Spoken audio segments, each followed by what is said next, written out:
मागच्या बजेटमध्ये सुरुवातच मी आरोग्य विभागाने केली। आपण पाहिलं असेल की 6 मॅटर्निटी आणि 5 जनरल हॉस्पिटल हे सक्षम करायचे। अद्ययावत वॉर्ड असतील, कॉन्ट्रॅक्ट बेसवर डॉक्टर्स असतील आणि पूर्ण विथ मेंटेनन्स पुणे शहरातल्या नागरिकांसाठी अद्ययावत सुविधा देणं ह्या बजेटचं पहिलं धोरण आहे। हे आणि जनरल हॉस्पिटल की कुठल्याही नागरिकाला प्रायव्हेट हॉस्पिटल न जाता महानगरपालिकेच्या हॉस्पिटलमध्ये मोफत उपचार, अत्याधुनिक पद्धतीने चांगले डॉक्टर्स विथ मेंटेनन्स असं करायला ठरवले। 11 हॉस्पिटल पुढच्या दिवसामध्ये ह्या शहरातल्या नागरिकांसाठी ज्या, आणि मला असं वाटतं की जे पुणेकर आयुष्यभर बघा हॉस्पिटलमध्ये गेल्यानंतर लाखो रुपयाचे बिल त्यांना द्यावं लागतं, ते न देता महापालिकेत मोफत करावं हा माझा पहिला उद्देश होता आणि आरोग्यासाठी भरपूर तरतूद मी यावेळी केली।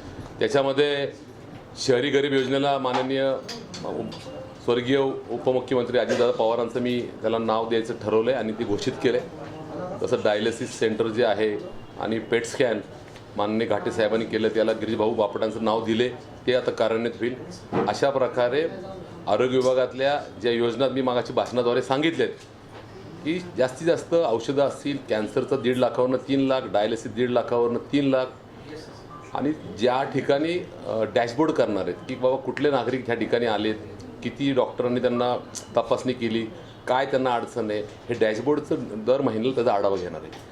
तर अत्याधुनिक पद्धतीचं हॉस्पिटल मॅटर्निटी हे पुणे महापालिकेचं सक्षम असं हॉस्पिटल असणार आहे आणि नागरिकांना चांगली सोय मिळेल हा पहिला माझा मुद्दा आहे। सर, तुम्ही बजेट पूर्ण वाचून दाखवलं, मोठी आश्वासनं पुणेकरांसाठी दिली, तुम्हाला काय वाटतं महापालिका ही सगळी आश्वासनं पूर्ण करेल का 5 वर्षात? 100% हे प्रशासनानं केलेलं हे बजेट श्रीनाथ भिमाले, पूर्ण टीम, भारतीय जनता पार्टीचा अजेंडा, नगरसेवक, नागरिक, लोकप्रतिनिधी, पत्रकार हे सगळ्यांचा समावेश करून केलेला आहे। आश्वासन काही नाही, सांगा ना मला कुठलं होणार नाही। हॉस्पिटल माझी 6 महिन्यात होणार, पूर्ण करणार। रोल मॉडेलच्या शाळा ह्या 75 माननीय मुख्यमंत्री धर्तीवर आहेत, त्याला 42 कोटी तरतूद केली आहे, ते होणार।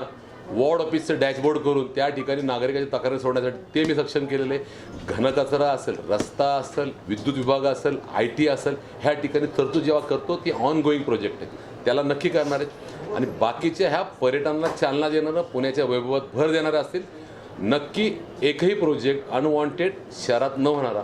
मग मला सांगा, रिव्हरफ्रंट आज 14.5 किलोमीटरमधला 7.5 झाला आहे, त्या ठिकाणी PPP मॉडेलवर आम्ही लंडनाच्या धर्तीवरती एंटरटेनमेंटचा पार्क आणतोय। STPमध्ये PPP मॉडेलवर नवीन टर्बो इंजिन बसून जेणेकरून वॉटर पोल्युशन तिथं आम्ही कमी करतोय।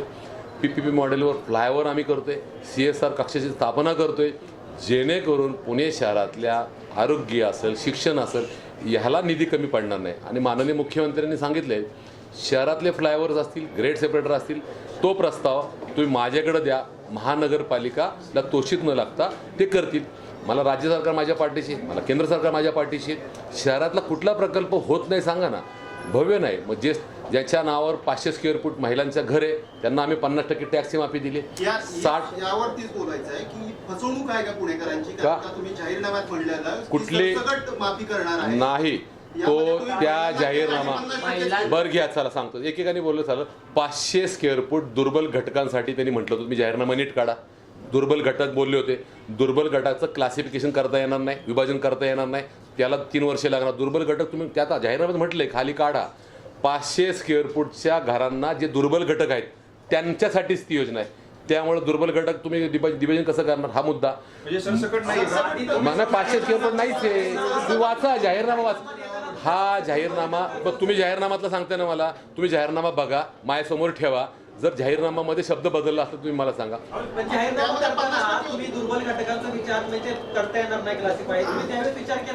नाही ना, माझं म्हणणं ऐका ना, आम्ही आज ज्या माता भगिनी आहेत ज्यांच्या नावावर घर आहे 500 स्क्वेअर फूटच्या, त्यांना 50% टॅक्सची योजना आणली। आम्ही महिलांसाठी ह्या योजना आणल्यात, ज्याचे 60 वर्ष पूर्ण झालेत त्यांना PMPLला 50% आम्ही सूट देतोय। त्यानंतर ज्या महिला भगिनींसाठी या शहरात अद्ययावत महिला टॉयलेट करून त्यांना आम्ही न्याय द्यायचा प्रयत्न करतोय। दुसरं, महिला प्रशिक्षण शिबिरांतर्गत विविध उपक्रम आहेत ते आम्ही देतोय। कन्व्हेन्शन सेंटर महिलांसाठी करतोय, महिलांसाठी व्यापार बाजारपेठ आम्ही करतोय, त्यानंतर बचत गटाच्या माध्यमातून विविध उपक्रम करतोय।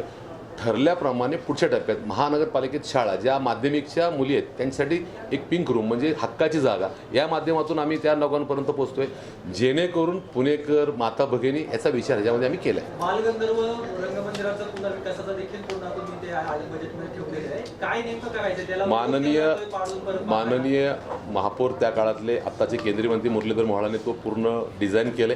त्यांनी त्याला पाठपुरावा केले. त्यांचं म्हणणं जुन्या वास्तू जरी असल्या तर त्याची आसन क्षमता अत्याधुनिक झाली पाहिजे. 18ची सीटर असली पाहिजे.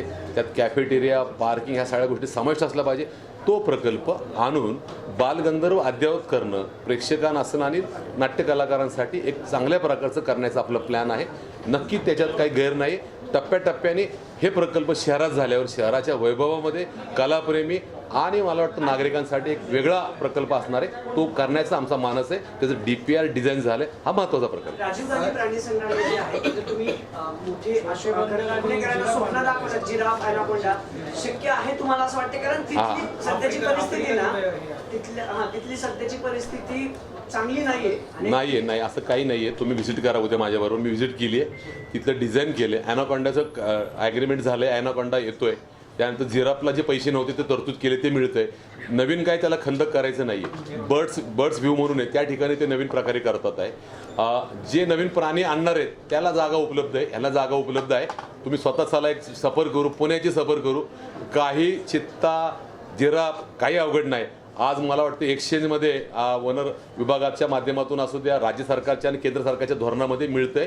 फक्त आपली मानसिकता चांगली असली तर आपलं पुणे शहर माझं झू हे चांगलं करण्याचा आपला संकल्प आहे.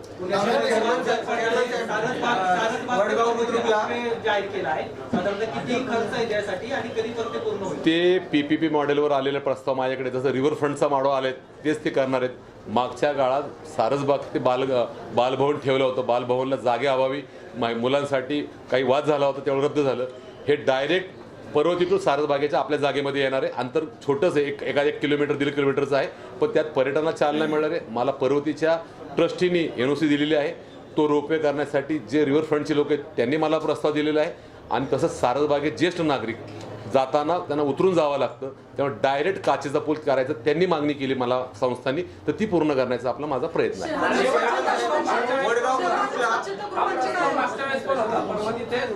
नाही नव्हतं सारसबाग नव्हता तुम्हाला माहित नाही. मंडपमचा जो विषय आहे त्याला आता काँग्रेसने देखील विरोध केला. एका बड्या उद्योगपतीला फायदा पोहोचवण्यासाठी भारत मंडपम भाजपनं आणलं गेले. तुमच्या पक्षाचा अजेंडा आहे असं म्हटलं जाते. भारत मंडपमचा एकूण स्ट्रक्चर कसा असणार आहे अंदाज खर्च तरी काढलाय का तुम्ही? ऐका ना हे राज्य सरकार करणार आहे. महानगरपालिकेची जागा आहे. आम्ही त्याचा DPR करून ते आम्हाला देणार आहे. काल सभागृहात त्यावर चर्चा झाली आहे. 8 ठिकाणी ह्या राज्यामध्ये भारत मंडप होत असताना दिल्लीच्या धर्तीवर मी दिल्लीला गेलो असता त्यावेळी तिथली परिस्थिती बघ 10,000 लोक ॲट तिथे येणार आहेत. पार्किंग आहे कॅफेटेरिया आहे. तर पुणे शहराच्या वैभवात भर पडणार आहे. काल आम्ही तो मंजूर केला आहे आणि आज माझ्याही जाहीरनाम्यामध्ये भारत मंडपम पुण्यात लवकर व्हावं राज्य सरकार त्याला मदत करते आणि पुण्याचं वैभव वाढणार आहे. मग त्याला लागणारे इन्फ्रास्ट्रक्चर आहे.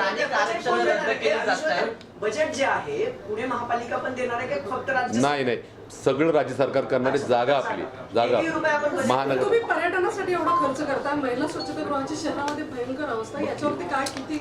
ऐका ना ताई 100 स्वच्छतागृह अद्ययावत करणार विथ मेंटेनन्स ठरले. 200 स्वच्छतागृह जी आहेत ती आता आपण 25 कोटी रुपये खर्च करून जी अस्तित्वातली आहेत त्यांना चांगले करून विथ मेंटेनन्स ठेवतोय. म्हणजे 200 + 100 हे आपण मेंटेनन्स करतोय आणि 15 विथ PPP मॉडेलवर दिले त्यात कॅफेटेरिया असणारे सगळं असणारे ते करतोय. 200 + 100 आणि 15 अद्ययावत अशा प्रकारचं आपण नियोजन केले. त्याला तरतुदी ठेवली आहे. विथ मेंटेनन्स ठेवले तर चांगले राहतील. तुम्ही पुढच्या काळामध्ये महिलांसाठी असेल दैनंदिन 200 टॉयलेट्स असतील टॉयलेट्स असतील किंवा कॅफेटेरिया टॉयलेट हे शहरासाठी करून नागरिकांसाठी एका प्रकारचं वापरण्यासाठी योग्य विथ मेंटेनन्स करणार आहे.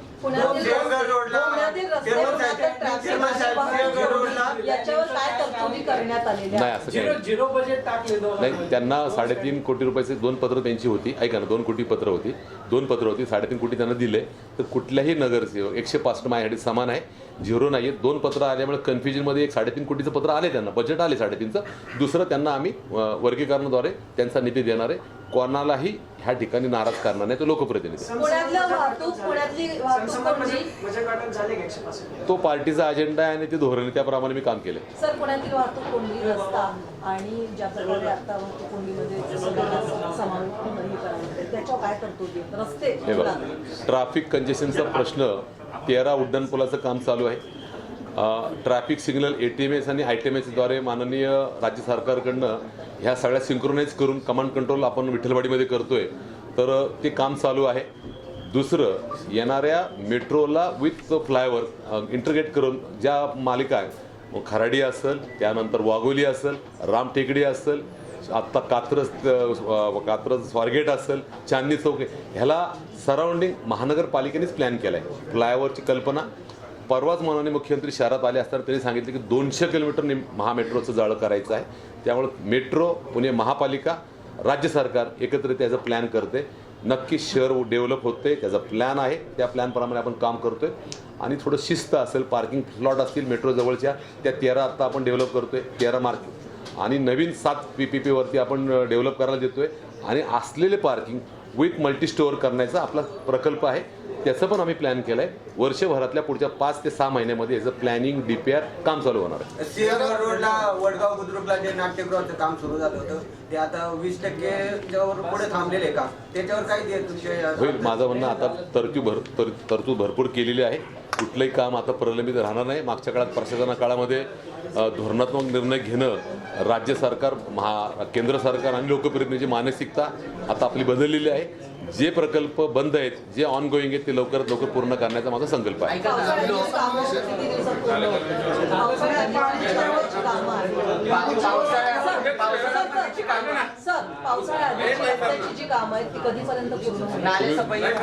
नाले सफाई संदर्भामध्ये ज्याच्यावर आरक्षण आहे त्या संदर्भात आम्ही जनरल बॉडी ठराव आणलाय. माननीय राज्य सरकारची परवानगी घेऊन ते भाडे तत्वावर देणार आहेत. त्याच्यातून आम्हाला महसूल 12,500-1300 कोटी मिळणार आहे. दुसरं, 23 गावातली जी टॅक्स आकारणी आहे ती 450-500 कोटी, त्याचा धोरण आम्ही निर्णय करतोय. शास्ती कर 3 पट आहे, तो 1.5 पट केल्यानंतर 400-500 कोटी रुपये मिळणार आहेत. मला असं वाटतं की ओव्हरहेड केबल या शहरामध्ये इलिगल आहे 3600 किलोमीटर. 1000 किलोमीटरचे ओव्हरहेड जरी काढले तरी 1400 कोटी मिळतील. उत्पादन 23 गावं आत्ता आलीत, PMRDने आम्हाला दिलीत. त्याचे development charges more than 1000 crore आहेत, 1000 करोडच्या वरती फक्त PMRDचे.